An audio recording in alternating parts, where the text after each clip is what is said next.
Hello students, last लेक्चरनी अंदर આપણે પારિમાણિક વિશ્લેષણ શું છે એ ભણ્યા.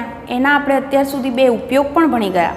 પહેલો ઉપયોગ કે એક જ રાશિના બે જુદા જુદા એકમો, બે એકમ પદ્ધતિના અલગ અલગ એકમો છે, એમની વચ્ચે સંબંધ શું થાય, જેમ કે 1 ન્યૂટન બરાબર 10⁵ ડાઇન, 1 જૂલ બરાબર 10⁷ અર્ગ, આવું બધું આપણે ભણ્યા. બીજો ઉપયોગ હતો જેની અંદર કોઈક સમીકરણ પારિમાણિક દ્રષ્ટિએ સાચું છે કે ખોટું એ પણ આપણે ચકાસી શકીએ છીએ. તો આવા આપણે ઉપયોગ ભણી ગયા.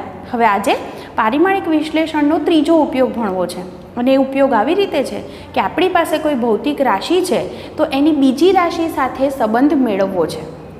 દાખલા તરીકે હું તમને એક આવું ઉદાહરણ આપું કે કોઈ આવો વર્તુળાકાર માર્ગ છે જેની ત્રિજ્યા r છે, અને આવા r ત્રિજ્યાના માર્ગે કોઈક તમારો પદાર્થ છે m દળનો પદાર્થ, અને v વેગથી અહીંયા આગળ ગતિ કરી રહ્યો છે.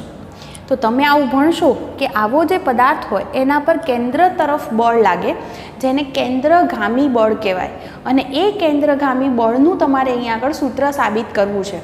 તો અહીંયા આગળ મારે એ ચેક કરવું છે કે આવું કેન્દ્રગામી બળ દળ ઉપર, વેગ ઉપર અને અંતર પર કઈ રીતે આધાર રાખતું હશે, એટલે કે એનું સૂત્ર શું બનશે. F બરાબર શું સૂત્ર બનશે એ સૂત્ર આપણે અહીંયા આગળ સાબિત કરવા જઈ રહ્યા છીએ. તો આપણે આ પ્રશ્નને આવી રીતે કહી શકીએ કે એક નિયમિત વર્તુળાકાર ગતિ કરતો પદાર્થ છે m દળનો પદાર્થ, એ v વેગથી ગતિ કરી રહ્યો છે. કેવા માર્ગે? r ત્રિજ્યાના વર્તુળાકાર માર્ગે. તો એના પર લાગતું કેન્દ્રગામી બળ એ કઈ કઈ રીતે એના પર આધાર રાખે છે? આ ત્રણ રાશિ પર, એના દળ ઉપર, વેગ ઉપર અને કેન્દ્રથી અંતર ઉપર. તો કઈ રીતે આધારિત છે એ આપણે સાબિત કરવું છે. તો જુઓ, આવા કોઈ પણ પ્રશ્ન હોય એમાં કીધું હોય ને કે બળ, અહીંયા કીધું બળ આધાર રાખે છે. આધાર રાખે છે એટલે લખવાનું ચલે છે. તો શું કોના પર આધાર રાખે છે? એક આપણને દળ કીધું છે, બીજું વેગ કીધું છે, અને ત્રીજું અંતર કીધું છે. આ ત્રણ રાશિ કીધી છે. સિક્વન્સ તમે કોઈ પણ રાખી શકો. પહેલાં v લખો, પછી r લખો, પછી m લખો, ગમે તેમ લખી શકાય. એનાથી કોઈ જવાબમાં ફરક નહીં પડે. તો અહીંયા આગળ આપણને નથી ખબર કે એનો વર્ગ આવશે, વર્ગમૂળ આવશે, શું અથવા છેદમાં આવશે કયું પદ, કશી જ ખબર નથી. તો તમે શું કરશો? આ ત્રણેયના માથા ઉપર ઘાત a, b અને c લખી દો. હવે હું ABCની કિંમત જો શોધી કાઢું તો મને ખબર પડી જાય કે આ બે વચ્ચે શું સંબંધ છે. અહીંયા ચલે છે એની બદલે આપણે કોઈક અચળાંક k લખી દઈએ, જ્યાં k હું ઉલ્લેખ કરી દઈશ કે એ પરિમાણ રહિત અચળાંક છે, એટલે એનું કોઈ પરિમાણ નથી. તો આપણે લખી દઈએ કે જ્યાં k શું છે? પરિમાણ રહિત અચળાંક. ઓકે, હવે શું કરવાનું? આગળ આપણે બંને બાજુ, બંને જેટલી પણ રાશિ છે બધાના પારિમાણિક સૂત્ર લખવાના. જુઓ, બળ છે આ બાજુ, તો બળનું પારિમાણિક સૂત્ર લખીશું. અહીંયા આગળ k તો પરિમાણ રહિત છે એટલે લખવાની જરૂર નથી. દળનું લખીશું, વેગનું લખીશું, અને r અંતર છે એનું પણ પારિમાણિક સૂત્ર લખીશું. ચલો લખતા જઈએ. બળ એટલે તમને યાદ હશે F બરાબર ma, m એટલે માસ બરાબર, પ્રવેગ એટલે મીટર પર સેકન્ડ સ્ક્વેર, એટલે કે બળનું પારિમાણિક સૂત્ર થાય m1 L1 T-2. જમણી બાજુ જુઓ, અહીંયા આગળ માસ છે એટલે m લખવાનું. કેવી ઘાત છે એની? a ઘાત છે. અહીંયા વેગ, વેગ એટલે મીટર પર સેકન્ડ, b ઘાત છે. અને r એટલે અંતર છે, અંતર એટલે લેન્થ, તો L1 થશે જેની c ઘાત છે. હવે આ ઘાતને અંદર ગુણી દો તો શું થાય? અહીંયા m ની a ઘાત, પછી અહીંયા l ની કેવી ઘાત થશે? અહીંયા b અંદર ગુણાશે, t ની -b થઈ જશે, અને અહીંયા l ની c ઘાત થશે. તો જોતા જાઓ હવે શું થાય છે. તો અહીંયા m1 L1 T-2 બરાબર, અહીંયા m ની a જ ઘાત છે, પછી l જુઓ તો અહીંયા b છે અને અહીંયા c છે, એટલે ઘાતનો સરવાળો થાય તો b + c થાય, અને t ની ઘાત કેવી થાય? -b. આટલું કામ થઈ જાય. દરેક ક્વેશ્ચનની અંદર સેમ રીત આટલી જ કરવાની કે કોના પર આધાર રાખે છે એટલે ચલે છે લખી દો, ઉપર જે ઘાત આવતી હોય એ લખી દો. ત્યારબાદ દરેકના પારિમાણિક સૂત્ર મૂકી દો. હવે શું કરવાનું? બંને બાજુ m, l અને t ની ઘાત સરખાવવાની. તો લખું કે બંને બાજુ m, l અને t ની ઘાત સરખાવતા. ચલો સરખામણી કરો તો શું થશે? જુઓ, પહેલું એમની ઘાત અહીંયા એ છે, અહીંયા 1 છે, એટલે પહેલો જવાબ મળ્યો a બરાબર 1. બીજું જુઓ b પ્લસ c બરાબર 1, એલની ઘાત સરખાવો એટલે એ બીજું સમીકરણ b પ્લસ c બરાબર 1 મળ્યું. ત્રીજું જુઓ અહીંયા માઇનસ બી છે, અહીંયા -2 છે, તો શું લખાય? -b બરાબર -2. એનો મતલબ થાય કે b બરાબર મને 2 મળ્યા. હવે બીની કિંમત 2 મળી ગઈ હોય તો અહીંયા મૂકી દેવાય. તો શું થાય? ઉપરના સમીકરણમાં મૂકું તો સમીકરણ 1માં મૂકો, તો સમીકરણ 1માં મૂકીએ b બરાબર 2 મૂકીએ તો 2 plus c is equal to 1, તો c ઇઝ ઇક્વલ ટુ -1 થયા. તો 3 3 મળી ગયા છે. તો હવે સમીકરણ નંબર હું આને 1 આપી દઉં, આને 2 કહી દઉં. તો સમીકરણ 1માં મૂકી દઉં તો જુઓ સમીકરણ 1 શું થશે? તો સમીકરણ 1માં મૂકતા અને અચળાંક k છે એ પરિમાણ રહિત અચળાંક છે, એના બરાબર 1 હું લઈ લઉં છું. તો મને શું જવાબ મળશે? f બરાબર જુઓ mની a ઘાત, હવે a ની કિંમત 1 છે એટલે mની 1 ઘાત લખું. પછી જુઓ વેગની b ઘાત છે તો વેગ લખું b ઘાત, b ઘાત એટલે 2 લખવાનું બરાબર. પછી r ની કેવી ઘાત છે? c, તો r ની ઘાત c એટલે -1. હવે તમે સમજી શકો અહીંયા આગળ ઘાત માઇનસમાં છે તો છેદમાં લખીએ તો પણ ચાલે. તો શું લખી શકાય? mv²/r. તો આ રીતે આપણને કેન્દ્રગામી બળનું સૂત્ર મળ્યું. જુઓ અહીંયા r આપણે ઉપર જ લખેલો હતો પણ અહીંયા આગળ પરિણામી જવાબ એવો મળ્યો જેથી કરીને સૂત્ર શું બની ગયું? mv²/r. તો હવે તમે સમજી શક્યા હશો કે આ રીતમાં આપણે શું કર્યું. અહીંયા કેન્દ્રગામી બળ કોના કોના પર આધાર રાખે છે? દળ, વેગ અને અંતર r પર આધાર રાખે છે એટલે ચલે છે લખો. ઉપર ઘાત મૂકી દો, પછી બંને બાજુ પારિમાણિક સૂત્ર બધાના મૂકવાના. ઘાત અંદર ગુણી ઘાતનો સરવાળો થઈ ગયો, પછી બંને બાજુ ml અને tની ઘાત સરખાવી દો, પરિણામી તમને જવાબ મળી જશે. તો આ રીતે એક ઉદાહરણ છે જે તમારે લખી લેવાનું છે.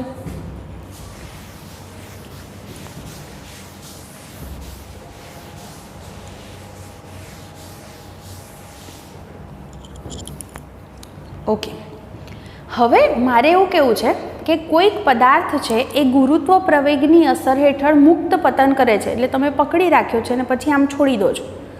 તો એ મુક્ત પતન કરતો જે પદાર્થ છે એનો કંઈક વેગ હશે v. મારે એવું શોધવું છે કે એનો વેગ એ પદાર્થના એક તો દળ, પછી ગુરુત્વ પ્રવેગ અને એણે જે કાપ્યું છે અંતર h એના પર કઈ રીતે આધાર રાખે છે. એટલે કે પદાર્થનો વેગ મેં શું કીધું? કોના કોના પર આધાર કઈ રીતે શું? તો v ચલે છે. કોના કોના પર આધાર કીધું આપણે? એક તો દળ કીધું, બીજું કીધું ગુરુત્વ પ્રવેગ અને ત્રીજી વાત કરીએ છીએ ઊંચાઈ અથવા તો અંતર પર. ખબર નથી ઘાત એટલે a, b અને c લખી શકું. ચલે છે એની બદલે આપણે અચળાંક જે છે એને હું k નામ આપી દઉં છું. k જે છે એના વિશે આપણને માહિતી ન હોય તો આપણે જવાબમાં k રહેવા દઈએ તો પણ ચાલશે.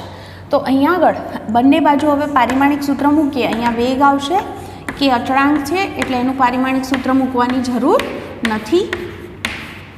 તો આપણને એક રિઝલ્ટ આવું મળ્યું. હવે હું આના પરથી મૂકું. ચલો તો શું થાય? વેગનું પારિમાણિક સૂત્ર m0L1t-1.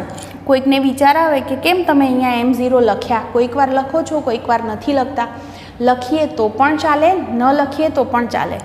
હવે અહીંયા છે દળ, દળ એટલે માસ, તો m1 લખું. આ છે ગુરુત્વ પ્રવેગ એટલે પ્રવેગનું પારિમાણિક સૂત્ર આવશે. પ્રવેગ એટલે L1t-2 અને h એટલે અંતર છે, અંતર એટલે લેન્થ એટલે એની c ઘાત. મૂકતા જઈએ અહીંયા આગળ mની કેવી ઘાત થઈ ગઈ? a ઘાત, ઘાત અંદર ગુણી દઉં છું. lની b ઘાત, tની -2b ઘાત અને અહીંયા lની c ઘાત. ચલો આટલું રિઝલ્ટ મળ્યું આપણને. હવે અહીંયા આગળ હું ઘાત જે છે સરવાળો કરું તો એલની ટોટલ શું ઘાત થઈ ગઈ? b પ્લસ c અને tની તો -2b છે જ. આ બાજુ છે m0L1t-1. નેક્સ્ટ સ્ટેપ શું થશે આપણું કે બંને બાજુ ml અને tની ઘાત સરખાવી દઈશું. તો લખી દઉં કે બંને બાજુ ml અને tની ઘાત સરખાવતા. ચલો આપણે સરખામણી કરીએ તો શું થશે? જુઓ આ બાજુ mની a ઘાત છે, આ બાજુ 0 છે એટલે a બરાબર 0, એક એ મળ્યું. બીજું જુઓ b પ્લસ c બરાબર 1 મળ્યા તો લખી દઉં b પ્લસ c બરાબર 1. ત્રીજું શું મળે છે? -2b બરાબર -1, તો -2b બરાબર -1 એનો મતલબ થયો b બરાબર 1/2. જો b બરાબર 1/2 હોય તો ઉપરના સમીકરણમાં મૂકીએ. જુઓ ત્યાં b + c બરાબર 1 છે, તો c બરાબર 1 - b અને bની વેલ્યુ 1/2 છે, એટલે એકમાંથી અડધો જાય તો અડધો વધે, એટલે c પણ મને શું મળ્યો? 1/2. તો આ ત્રણેય કિંમત સમીકરણ 1માં મૂકી દો. તો સમીકરણ 1માં મૂકતા જો સમીકરણ 1 શું થઈ જશે? v બરાબર, હું k એમના એમ રહેવા દઉં છું, બરાબર, કારણ કે k શું હોઈ શકે મને ખબર નથી. mની a ઘાત છે, a એટલે 0 ઘાત, બરાબર, તો 0 મૂકશું. પછી gની b ઘાત છે, b એટલે 1/2, તો gની 1/2 ઘાત અને hની c ઘાત એટલે પણ 1/2. કોઈ પણની 0 ઘાત એટલે 1, એટલે m આવશે જ નહીં. અને 1/2 ઘાત છે ત્યાં તમે વર્ગમૂળ પણ લખી શકો, એટલે કે આવું સૂત્ર બન્યું v બરાબર k √gh. આવું આપણે સાબિત કરી શક્યા. તો આના પરથી કહી શકાય કે આવો જે મુક્ત પતન કરતો પદાર્થ છે એ પદાર્થનો વેગ પદાર્થના દળ પર આધાર રાખતો નથી. કોના પર આધાર રાખે છે? g ઉપર અને h ઉપર. તો આવું આપણે અહીંયા આગળ સાબિત કરી શક્યા. v બરાબર k √gh. તો અહીંયા આગળ પણ એ જ રીત આવી ગઈ આપણી કે આવી રીતે કઈ રીતે આધાર રાખે છે મૂકતા જાઓ અને પરિણામી જવાબ આપણે શોધી શકીએ છીએ. તો આપણું બીજું ઉદાહરણ હતું. હજી હું તમને એકાદ બીજું ઉદાહરણ કહું જેનાથી તમને થોડોક વધારે પ્રેક્ટિસથી ખ્યાલ આવતો જાય.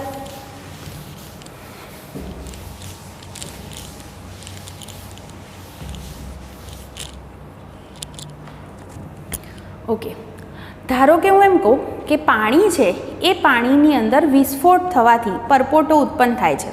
તો આપણે એવું કહેવું છે કે આ જે પરપોટો હશે એનો આવર્તકાળ, જે દબાણ હશે, પછી ઘનતા હશે અને એની વિસ્ફોટથી જે ઉર્જા છે એ ઉર્જા પર કઈ રીતે આધાર રાખે છે.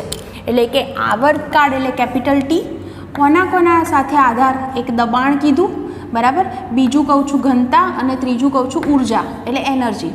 ચલો અહીંયા ઘાત મૂકીએ a, b અને c. આગળની રીત તમને ખબર છે કે હું અચળાંક મૂકી દઉં છું અને બંને બાજુ શું કરીશ? હવે પારિમાણિક સૂત્ર મૂકીશ.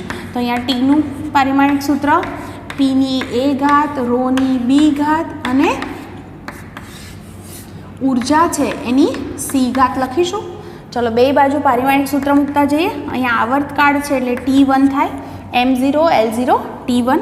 દબાણ એટલે યાદ હશે બળ ભાગ્યા ક્ષેત્રફળ. બળનું હતું એને ક્ષેત્રફળથી ભાગી દો એટલે તમારો જવાબ થાય m1 L-1 T-2.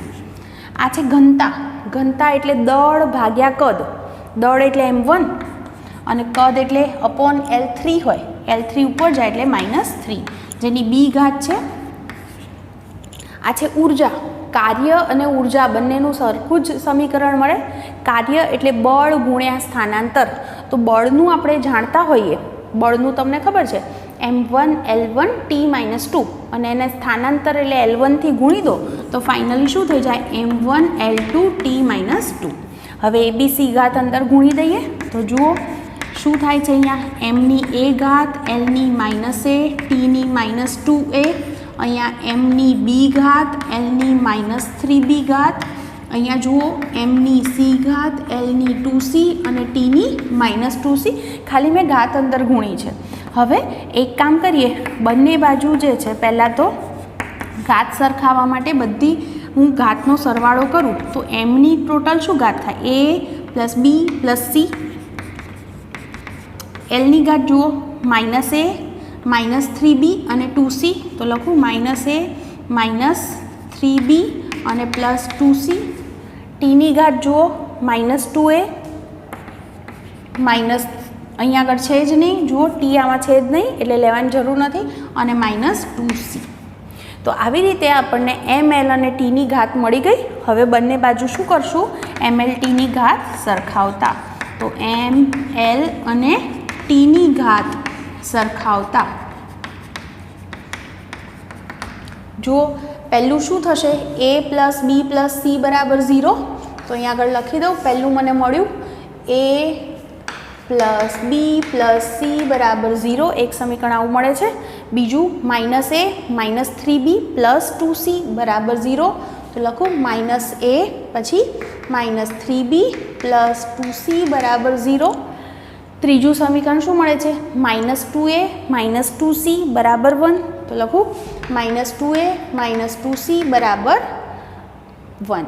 ઓકે, આપણને આવા 3 સમીકરણ મળ્યા. હવે a, b અને c ત્રણેયમાં સમીકરણ છે. આ સમીકરણ a અને c માં છે.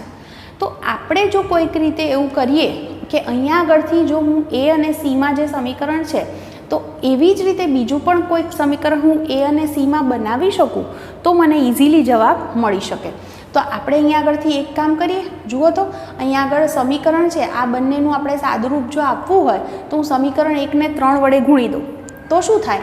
સમીકરણ 1ને 3 વડે ગુણતા, ચલો 3 વડે ગુણીશું એટલે શું થશે? જુઓ તો 3a + 3b + 3c = 0. અને બીજું સમીકરણ હું એમના એમ લઉં, શું છે? -a - 3b + 2c = 0. જુઓ તો અહીંયા આગળ આ કેન્સલ થઈ ગયા. શું વધ્યું? અહીંયા 2a વધ્યા, બરાબર, અને આ વધ્યા 5c, એટલે 2a + 5c = 0. આવો મને જવાબ મળ્યો. આવું સમીકરણ મને 4 મળ્યું. હવે એક કામ કરીએ, આ સમીકરણ 4 અને સમીકરણ 3 લઈએ, બરાબર. તો જુઓ સમીકરણ 3 હું નીચે જ લખી દઉં છું. એ છે -2a - 2c = 1. આ કયું સમીકરણ છે? ત્રીજું. તો અહીંયાથી આ કેન્સલ. તો જુઓ 5c માંથી 2c જશે એટલે વધશે અહીંયા 3c = 1. તો એનો મતલબ થયો c = 1/3. તો c ની કિંમત આપણને મળી ગઈ. એ c ની કિંમત ધારો કે હું એવું કરું, સમીકરણ નંબર 3 ની અંદર મૂકી દઉં તો મને a ની કિંમત મળી શકે. તો જુઓ સમીકરણ 3 માં મૂકીએ આપણે તો શું થશે? તો સમીકરણ 3 માં શું છે? -2a - 2 * c ની જગ્યાએ 1/3 મૂકવાના છે બરાબર 1. તો આનું આપણે સાદુરૂપ આપી દઈએ તો શું થાય? -2a આમ -2/3 આ બાજુ જાય એટલે પ્લસ થઈ જશે, એટલે 1 + 2/3 લસા લો એટલે 5/3 થયા, બરાબર. અને આ 2 છેદમાં જાય એટલે a બરાબર શું લખાય? -5/6. તો a બરાબર મારો જવાબ આવ્યો -5/6. હવે જુઓ a અને c મળી ગયા છે મને. તો હું ધારો કે સમીકરણ 1 માં મૂકી દઉં તો સમીકરણ 1 માંથી મને b મળી શકે. તો હું b ને સૂત્રનો કરતા કરું છું. જુઓ તો b ને સૂત્રનો કરતા કરો તો b બરાબર -a - c થાય. -a છે તો માઇનસ a ની કિંમત મૂકો એટલે પ્લસ થઈ જાય એટલે 5/6. પછી -c તો c ની કિંમત છે 1/3. અહીંયા 6 લસા થાય. 6 લસા થાય એનો મતલબ અહીંયા 2 થી ગુણવા પડે અને 5 માંથી 2 જાય તો 3, એટલે કે આ જવાબ આવ્યો 1/2. તો b બરાબર 1/2 મળી ગયા. તો હવે a, b અને c ત્રણેય મળ્યા છે તો એને આપણે સમીકરણ 1 માં મૂકી દઈએ તો આપણું સમીકરણ 1 શું મળશે? આપણો જવાબ તો અહીંયા આગળ હું લખી દઉં તો સમીકરણ 1 માં મૂકતા આપણો જવાબ થશે t બરાબર k × p⁴ a બરાબર શું લખવાના? -5/6. પછી ρ⁴b, b બરાબર આપણને શું મળ્યા છે? 1/2. અને e⁻c, c બરાબર શું મળે છે મને? 1/3. તો આવો આપણને જવાબ મળ્યો. જુઓ આની અંદર થોડી ગણતરી લાંબી થઈ કારણ કે ત્રણેય 3 અચળાંકોની કિંમત, પણ તમે 10thની અંદર આ બધું ભણીને જ આવ્યા છો. લોપની રીત, કઈ રીતે સમીકરણ સોલ્વ કરી શકાય એ તમને ખબર જ છે. તો એનો આપણે ઉપયોગ કરી અને જવાબ શોધી શકીશું.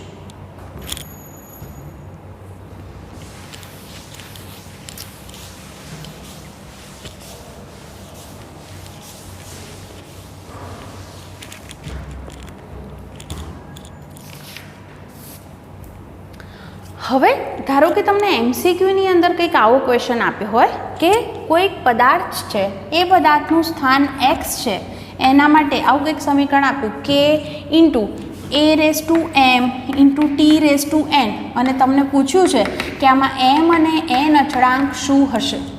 તમને કશી ખબર નથી કે m અને n શું છે એ શોધવા છે. તો આપણે હમણાં હતું એ જ થયું ને, ઘાત a b c કહેતા હતા જે શોધવી હતી. તો અહીંયા એ જ વસ્તુ છે. આમાં તમે દરેક પદ ઓળખો છો, બધાના પારિમાણિક સૂત્ર મૂકી દઈએ. અહીંયા આગળ a ની m ઘાત છે, t ની n ઘાત છે. તો જુઓ અહીંયા આગળ શું થશે? આ x એટલે સ્થાન છે એટલે L1 થશે. આ બાજુ જુઓ a એટલે પ્રવેગ, પ્રવેગ એટલે મીટર/સેકન્ડ², અને t એટલે સમય એટલે t1 થાય. હવે ઘાતને અંદર ગુણો તો અહીંયા શું થાય? L ની m ઘાત, t ની -2m ઘાત અને અહીંયા t ની એન ઘાત. હવે ઘાતનો સરવાળો કરી દઈએ આપણે તો શું રિઝલ્ટ મળે આપણને અહીંયા આગળથી? તો એમ છે જ નહીં એટલે 0 ઘાત જ છે. એલની ટોટલ શું ઘાત થઈ? એમ જ છે. અને ટીની ઘાત થઈ -2m + n. બે બાજુ MLTની ઘાત સરખાવો તો આ તો 0 છે, લખવાની જરૂર નથી. એલની એમ ઘાત છે, અહીંયા 1 છે એટલે m બરાબર 1 સીધા મળી ગયા. બીજું સમીકરણ શું બને? -2m + n બરાબર 0. આમાં m બરાબર 1 મૂકું તો -2 × 1 + n બરાબર 0. તો m બરાબર આ 2 આ બાજુ જશે એટલે તો એનો મતલબ m બરાબર 1 મળ્યા અને n બરાબર 2. તો આવી રીતે આપણે જો MCQમાં પણ આવું કંઈક કીધું હોય તો જવાબ શોધી શકીએ છીએ. બરાબર? તો આવા આપણા ક્વેશ્ચન હતા આજે. અને હવે આપણે બુકમાં જે આપણને ઉદાહરણ આપ્યું છે એ ઉદાહરણની હવે હું તમને વાત કરું, જેનો નંબર છે 2.17. તો જુઓ, ક્વેશ્ચન એવું કીધો છે, એક સાદું લોલક વિચારો જેમાં ગોળાને એક દોરી સાથે બાંધેલું છે. એક દોરી છે, નીચે ગોળો છે અને તે ગુરુત્વ બળની અસર હેઠળ દોલનો કરે છે. ધારો કે સાદા લોલકનો આવર્તકાળ તેની લંબાઈ, ગોળાના દળ અને ગુરુત્વ પ્રવેગ પર આધારિત છે. તો પરિમાણની રીતનો ઉપયોગ કરી અને એના આવર્તકાળનું સૂત્ર મેળવો. જુઓ, તમને એવું કીધું છે કે એનો આવર્તકાળ કોના કોના પર આધાર રાખે છે? એવું કીધું છે એની લંબાઈ પર, પછી એના દળ ઉપર અને ગુરુત્વ પ્રવેગ ઉપર. આપણને ખબર નથી કઈ રીતે આધારિત છે એટલે મેં ઘાત ABC લખી દીધી. ચલે છે ની બદલે આપણે અચળાંક લખી દઈશું, જેના વિશે આપણે જાણતા નથી. પરિમાણ રહિત અચળાંક છે. બે બાજુ હવે પારિમાણિક સૂત્ર મૂકવાના, L⁴A, M⁴B અને G⁴C. ચલો હવે પારિમાણિક સૂત્ર મૂકીએ તો અહીંયા m0 L0 T1, અહીંયા લંબાઈ છે એટલે લેન્થ એટલે L1, દળ છે એટલે m1, પ્રવેગ છે, પ્રવેગ એટલે મીટર/સેકન્ડ². હવે ઘાત અંદર લઈ લો, Lની A ઘાત, અહીંયા mની B ઘાત, અહીંયા Lની C અને Tની -2C ઘાત થઈ. ઘાત જે છે એનો સરવાળો કરી દઈએ તો શું રિઝલ્ટ મળે? જુઓ, m પહેલાં લખું તો B ઘાત છે, પછી L લખું તો A + C છે અને Tની કેવી ઘાત છે? -2C. તમે આ ત્રણનો ક્રમ ગમે તેમ આડો અવળો ગોઠવો, કોઈ પ્રોબ્લેમ નથી, ગમે તેમ રાખી શકાય. હવે બંને બાજુ શું કરવાનું? આપણે m, L અને Tની ઘાત સરખાવી દઈએ. તો ઘાત સરખાવતા શું રિઝલ્ટ મળે એ જુઓ. પહેલું આપણને mની ઘાત સરખાવો તો આ બાજુ B છે, આ બાજુ 0 છે એટલે B બરાબર 0 મળ્યું, પહેલું રિઝલ્ટ. બીજું જુઓ, A + C બરાબર 0 એટલે A + C બરાબર 0. ત્રીજું -2C બરાબર 1 તો લખું -2C બરાબર 1, દેટ મીન્સ C બરાબર -1/2. જો C બરાબર -1/2 હોય આમાં મૂકો તો A બરાબર -C છે, C આમ લઈ જવું તો Cની જગ્યાએ -1/2 મૂકો તો માઇનસ પ્લસ થઈ જશે એટલે A બરાબર 1/2. આ બધી જ કિંમત જો આપણને મળી ગઈ હોય તો હવે હું સમીકરણ 1માં મૂકી દઉં તો સમીકરણ 1 શું થશે? T બરાબર K × L⁴A, A બરાબર 1/2 છે. ચલો, M⁴B, Bની કિંમત 0 મળી છે અને G⁴C, Cની કિંમત છે -1/2. તો જુઓ, કોઈ પણની 0 ઘાત એટલે 1 એટલે એ લખવાની જરૂર નથી. તો K પછી જુઓ, આ વર્ગમૂળ લખું તો ચાલે, 1/2 ઘાત છે એટલે, અને આ માઇનસ છે એટલે છેદમાં લખાય એટલે અપોન G લખી શકાય. તો આવું આપણને સૂત્ર મળ્યું. અહીંયા આગળ આ પારિમાણિક વિશ્લેષણની જે રીત છે એની એક મર્યાદા છે કે અચળાંક વિશે આપણને કોઈ માહિતી મળતી નથી. એકચ્યુઅલી આવર્તકાળનું જે ઓરિજિનલ જે આપણે સૂત્ર કહીએ તો એ આવું છે, 2π√L/G. તો K બરાબર 2π હશે. આવી કોઈ માહિતી જે છે પારિમાણિક વિશ્લેષણની મદદથી મળી શકતી નથી. તો આ એની એક મર્યાદા કહી શકાય. એવી રીતે પેલા જે સાઇન કોસ આ બધા જે ગુણોત્તર છે હે ને, વિધેયો છે સાઇન કોસ જેવા, તો એમના વિશે એ પણ કેવા છે? પરિમાણ રહિત. એટલે આપણે આવી રીતનો ઉપયોગ કરી અને એની સાથે સંકળાયેલું કોઈક સમીકરણ સાબિત કરવું હોય, ધારો કે મારે y બરાબર સ્થાનાંતર છે એ કઈ રીતે સાઇન ઉપર કોસ ઉપર કઈ રીતે આધાર રાખે છે એવું સમીકરણ જો સાબિત કરવું હોય તો આપણે કરી શકતા નથી. એટલે બીજું અહીંયા આગળ તમે જુઓ કે આપણને વધુમાં વધુ અહીંયા આગળ 3 સમીકરણ મળી શકે છે અને એનો આપણે ઉકેલ મેળવીએ તો આટલી રાશિ સાથે જ સંબંધ હોય એનો જ આપણને ઉકેલ મળે. પણ બહુ જ આનાથી પણ ઘણી બધી વધારે રાશિ સાથે સંબંધ હોય તો એવું સૂત્ર મેળવવું આ રીતની મદદથી આપણને અઘરું પડે છે. તો આવી રીતે આપણું આ ચેપ્ટર અહીંયા આગળ પૂરું થાય છે અને હવે નેક્સ્ટ લેક્ચરની અંદર હું તમને સ્વાધ્યાયના દાખલા કરાવીશ. તો આ બધું જેટલું છે એટલું રિવિઝન કરી લેવાનું છે અને વ્યવસ્થિત એને વાંચી અને તૈયાર કરી લેજો. અને જેટલા પણ દાખલા છે તો એની માત્ર રકમ જોઈ અને કઈ રીતે ગણી શકાય એ જાતે પ્રેક્ટિસ કરતા રહેજો તો તમને 100% આ વસ્તુ આવડી જશે.